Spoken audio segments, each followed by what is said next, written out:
Magomed Ankalaev then takes on Johnny Walker.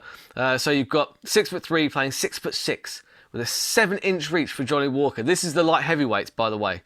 Ankalaev is extremely good. He's extremely good, but for me, you know what? Ankalaev gets way too much hype. He really does. He isn't one of these destroyers that's going around just absolutely smashing and finishing everybody. He's not even that fun to watch. He's a bit of a plodder, to be honest. He's a bit of a plodder. He will do just enough to win, to get the edge, and if his opponent gets injured, then he'll push for the finish. But other than that, he does just enough to get ahead. He tried doing that against Yan, and then Yan kind of equaled that, and it ended in a draw. And he got all pissy about it. It's like, you didn't do enough to win that fight, dude. You just didn't.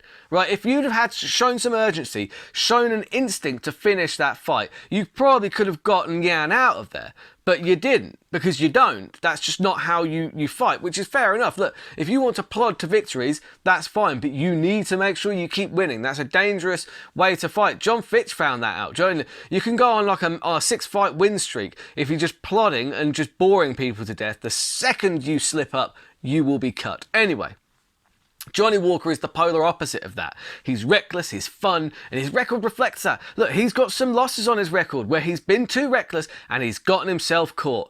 But now, I've noticed the more we see him, the older he gets, the more he's over there at SPG Island with John Kavanagh.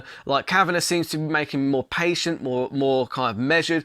Organised chaos is what I would call it, because before it was just chaos, which is just no good for anybody. And what they've done very well over at his new camp is that they've started eliminating some of the mistakes and accentuating what he did well, which is massive, crazy, explosive power, an orthodox movement, and just a sheer confidence and just raw athletic ability. 6'6", manages to make 205 pounds. I don't know how, because he's a gigantic human being. His attributes are scary. I think this is an exciting time to be a Johnny Walker fan. I really do.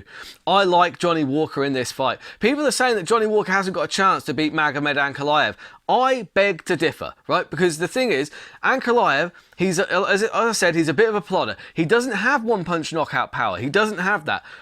Johnny Walker has that in his back pocket for the entire fight.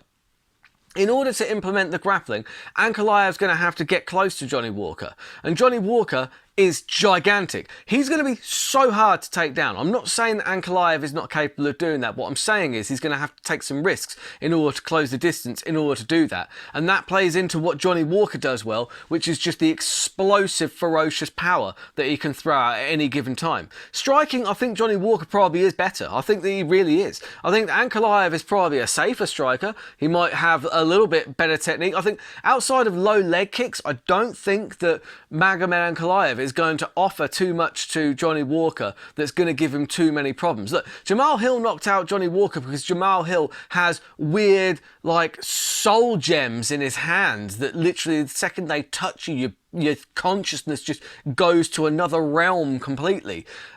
Ankalaev ain't that. He ain't that guy. He just isn't, right? Walker's going to be difficult to take down, and on the feet, Johnny Walker can knock Ankalaev out, and that is what my money is going on. I'm picking Johnny Walker in that one by knockout.